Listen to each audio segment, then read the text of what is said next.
Notre prochaine invitée, c'est Madame Marianne Girard, journaliste et rédactrice en chef du magazine Cool. Elle est diplômée en communication graphique et en études littéraires. Madame Girard, bonjour. Bonjour. Comment allez-vous? Ça va bien, merci. Madame Girard, justement, d'entrée de jeu, on apprend que vous êtes journaliste et rédactrice d'un magazine.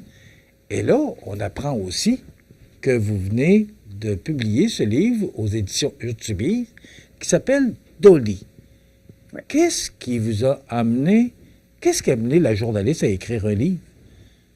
Je pense que j'ai toujours voulu écrire, mais j'ai toujours pensé que j'avais pas le temps de le faire parce que, bon, les enfants, la famille, le travail, tout ça. Puis, en fait, j'ai écrit un premier roman jeunesse qui a été publié en 2023. Puis, c'est là où j'ai réalisé que finalement, j'étais capable de trouver le temps de le faire. Ça me faisait du bien d'écrire et j'aimais vraiment ça. Donc, après ça, j'ai décidé de poursuivre avec Dolly, en fait. Qui est Dolly, Marianne? Ah, Dolly, c'est une jeune femme un petit peu brisée. Elle se remet difficilement d'une grosse peine d'amour. Elle a 24 ans. Elle a une petite boutique, comme une petite friperie dans une ville en fait, qui est Montréal. Mais c'est comme si la vie est trop grosse pour Dolly, fait qu'elle décide un petit peu de fuir. Puis, au lieu d'affronter toutes les petites blessures qu'elle a, puis finalement, ben, on assiste à un petit peu disons, ses petites difficultés, mais aussi comment elle va se rebâtir, entre autres avec l'aide de sa famille, de ses amis, de ses proches, de plein de gens qui sont vraiment gentils avec elle. Donc, son nom, en fait, c'est Dolly, mais son vrai nom, c'est Dolores. Fait que Dolly, c'est son surnom. Voilà. Qu'est-ce qui Mais il y vous a a aussi, amené à raconter cette... Pardon, excusez-moi? oui, excusez, je voulais juste dire, il y a aussi des références à Dolly Parton dans l'histoire, donc il y a aussi toujours un petit peu en filigrane cette autre Dolly là, dans l'histoire. Bon, qu'est-ce qui vous a amené à raconter cette histoire? Est-ce qu'il y a un petit peu de Marianne dans Dolly ou c'est complètement... parce qu'on voit l'histoire là, que suite à une rupture, point de départ, là, il décide de retourner chez ses parents, puis de réfléchir à son avenir. Est-ce qu'il y a un petit peu de Marianne là-dedans ou c'est vraiment une histoire là, que vous avez pondue tout au complet? Ben, il y a un petit peu de Marianne, c'est sûr. En fait, au départ, je lui ai donné beaucoup mes intérêts, là, mes intérêts de magasinage de seconde main, de friperie, de vêtements, de Noël vintage, toutes ces affaires-là, ça venait de moi. Puis c'était comme un peu le point de départ. Mais tout au long de l'écriture, j'ai vécu plein d'affaires qui se sont transmises dans l'histoire aussi. Là. Donc, j'ai un peu partagé certaines choses que j'ai vécues avec Dolly, tout en essayant de lui faire vivre ces choses-là du mieux possible pour justement peut-être me donner espoir à moi aussi, là, mais pour montrer en fait que des fois il y a des obstacles puis il y a des embûches dans la vie, mais que quand on est bien entouré, ben, en fait, on peut sortir d'à peu près tout. Est-ce que Fait que, c'est ouais, un, est-ce que c'est un rêve réalisé? Pardon? Est-ce que c'est un rêve que vous venez de réaliser? De publier un roman? Oui? Ah, absolument. C'était sur ma liste, ma bucket list de vie, là, de choses à faire, publier, oui, absolument. Ça prend combien de temps? Parce que c'est quand même assez volumineux, c'est tout près de 200 pages, même plus de 200 pages. Ça prend combien de temps écrire un livre comme ça? Ah, c'est énormément d'heures. Euh, Disons que à pareille date l'année passée, j'avais 50 pages, un document Word de 50 pages. Donc, ça s'est écrit principalement en peut-être un 6 mois assez intensif, je dirais. Puis, comment ça fonctionne aussi, c'est que tu envoies une première version, il y a souvent des retours de correction. Fait ensuite, c'est beaucoup de réécriture. Donc, c'est comme en deux parties, l'écriture et la réécriture. Fait un bon, ça ressemble à un an de travail, je dirais.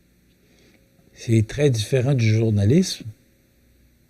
Oui, Oui, Est-ce oui, que, oui. Moi, je travaille dans un mensuel, donc on a un numéro qui sort à chaque mois au Cool, en plus des hors-séries. Donc, si j'écris quelque chose pour le Cool, je dois l'écrire assez rapidement, puis j'ai pas tant d'opportunités d'y revenir, puis ensuite c'est publié, puis après c'est fini. Donc, non, c'est vrai, c'est un rythme bien différent.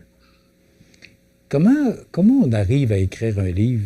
Oui, vous avez dit que c'est un rêve, là, mais comment on arrive à le réaliser? Parce que je pourrais écrire un livre, moi aussi. Michel aurait des choses intéressantes à raconter. Comment, comment on finit par aboutir à un projet comme ça? Parce que ça demande de la réflexion, ça demande beaucoup de discipline probablement, à travers, vous l'avez dit, la famille, le travail. Ça prend beaucoup de discipline. Comment on vient à dire, bon, ben là, c'est décidé, je le fais, puis j'écris mon histoire? Je pense que ça dépend de chaque personne, ça dépend de notre facilité à écrire, ça dépend comment le processus va. Des fois, ça va bien, des fois, ça va mal. Je pense qu'il faut, à la base, vraiment aimer notre histoire, l'histoire qu'on veut raconter, puis croire en cette histoire-là, parce qu'il faut vraiment avoir le goût d'y passer plusieurs heures. Il faut aimer nos personnages aussi. Euh, je dirais que ça prend d'abord beaucoup d'amour envers le projet d'écriture. Puis ensuite de ça, ouais, là, il faut une bonne dose de discipline parce que c'est facile de ne pas y toucher.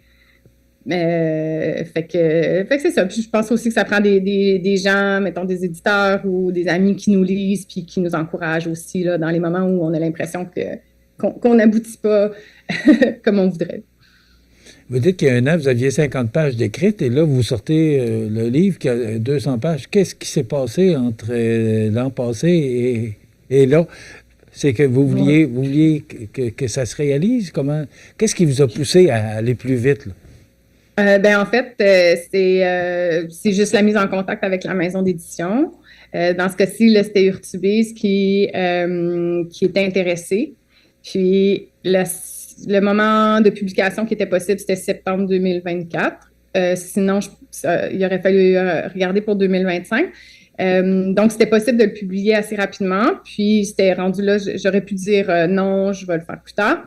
Mais j'avais envie de travailler dessus. J'avais envie de ne pas justement étirer ça sur trop longtemps. Donc, c'est ça. À partir du moment où j'avais mon échéancier, j'étais prête à y mettre les heures. Là. Est-ce qu'il va y avoir un tome 2? Je pense pas, parce que Oh c'est quand même une non! histoire Ah! qui a été écrite. Il y a un début, il y a une fin. Mais c'est sûr que les personnages, souvent, ce qui arrive, c'est qu'ils continuent de nous habiter. Puis là, on se dit, ah, qu'est-ce qui pourrait y arriver? Puis, fait que, tu sais, c'est sûr qu'il y a il y a des choses qui me viennent en tête qui pourraient permettre un tome 2, mais c'est pas du tout dans les cartes là, pour l'instant. OK. Euh, donc, il n'y aura pas une suite à Dolly. Pas se poser. Vous avez tout dit là-dedans. Ouais, ouais, j'ai dit ce que je voulais dire. Puis, c'est ça. Mais j'aime aussi l'idée que justement, là, ça finit pas qu'on se dit, ah mon Dieu, qu'est-ce qui va arriver? Non, ça finit par se dire, ah cool, il arrive ça. C'est fermé, c'est terminé, mais sait-on jamais, là. Est-ce que, parce que vous êtes journaliste et rédactrice en chef quand même, vous avez de l'expérience, là, est-ce que c'est plus difficile de faire ça que le métier que vous exercez? Ah, ben oui. Ben, je veux dire, mon métier est quand même exigeant, mais ça fait longtemps que je le pratique. Puis, c'est une machine qui est bien huilée. Je suis habituée de le faire. Puis, c'est une constante de petits dossiers. Ce qui est plus difficile dans un roman, c'est qu'on s'expose plus, on va plus y aller avec des choses qui nous touchent nous, qui ressemblent à ce que nous on est. On se met plus en danger, je dirais. C'est plus vulnérable que écrire un article ou transcrire une entrevue ou quelque chose comme ça. C'est vraiment mes mots à moi, c'est vraiment l'histoire que moi j'ai inventée. Fait que, disons qu'on est plus vulnérable, euh, c'est moins un travail concret que rédiger un article, c'est certain. Marianne, on parle de, parce que dans le communiqué de presse, c'est écrit avec ce premier roman pour adultes. Pourquoi pour adultes? Parce que c'est ça, c'est que j'ai publié, c'est mon deuxième roman. J'ai publié un roman en 2023 qui était pour un public adolescent. Donc là, c'est ma première incursion dans le monde du roman pour adultes, mais parce que justement, mon premier, c'était pour les ados. Et est-ce que vous avez soigné votre vertige sur vos 24 ans? Qu'est-ce que vous voulez dire, soigner mon vertige sur Un mes roman 24 sur le ans? vertige qu'on ressent quand on a 24 ans et la vie devant soi. Ah, Parce que vous ben, m'aviez dit qu'il y avait un petit peu de Marianne là-dedans. oui, oui, oui. En fait, il y a du Marianne dedans, mais il n'y a pas tant de Marianne à 24 ans. Je n'étais pas à la même place qu'elle est à 24 ans. J'étais plus établie qu'elle. J'étais moins dans les questionnements. Mais je trouvais que c'était un bel âge à aborder parce que c'est un âge où tout peut arriver. Ta vie peut prendre. Il y a toutes sortes de tangentes que la vie peut prendre quand tu es une jeune femme de 24 ans. Donc, c'est ça que j'aimais de son âge. Puis, oui, c'est ça, on parle d'un certain vertige parce que normalement, à 24 ans, il faut que tu saches un peu ce que tu veux faire dans la vie. Tu peux commencer à regarder pour avoir éventuellement des enfants, trouver la bonne personne et tout ça. Fait que, il y a beaucoup de grands questionnements qui se passent, puis beaucoup de grosses étapes qui peuvent arriver dans ces années-là. Là. Donc, c'est ça que je trouve intéressant. Qu'est-ce que vous retenez de cette expérience-là? Parce que là, ce que je comprends, il n'y aura pas un tome 2. Peut-être qu'on va se reparler dans une autre histoire, mais qu'est-ce que vous retenez de cette expérience comme auteur? Ça a été une belle expérience d'écriture parce que, bon, comme j'ai un peu dit, la rédaction s'est faite dans une période de ma vie qui a été assez difficile. Là. J'ai vécu des choses. Puis le fait d'écrire, puis d'écrire au nom de Dolly ou dans la peau de Dolly, puis lui faire vivre des choses qui ressemblaient à ce que moi je vivais aussi, c'était quand même un peu salvateur. Ça me permettait de mettre des mots sur une certaine douleur, puis une certaine incompréhension, puis ça me permettait aussi de trouver de l'espoir dans la résolution. Puis ça m'a aidé. Fait que ça m'a comme accompagnée, Dolly, de par l'écriture, elle m'a comme accompagnée pendant une période assez difficile de ma vie, ce qui fait en sorte que... Puis moi, j'avais l'impression de l'accompagner aussi, j'avais l'impression de l'aider à passer au travers tout ça. Puis, fait que oui, fait que ça a été comme une bonne compagnonne de vie pendant la dernière année. Je termine sur une de vos citations. Je suis consciente que tout peut changer en un instant. La vie m'en a souvent fait la démonstration, mais je sais aussi qu'il y a toujours des belles choses qui se présentent quand on s'y attend le moins. Quelles sont les belles choses que vous avez eues suite à l'écriture de ce roman-là?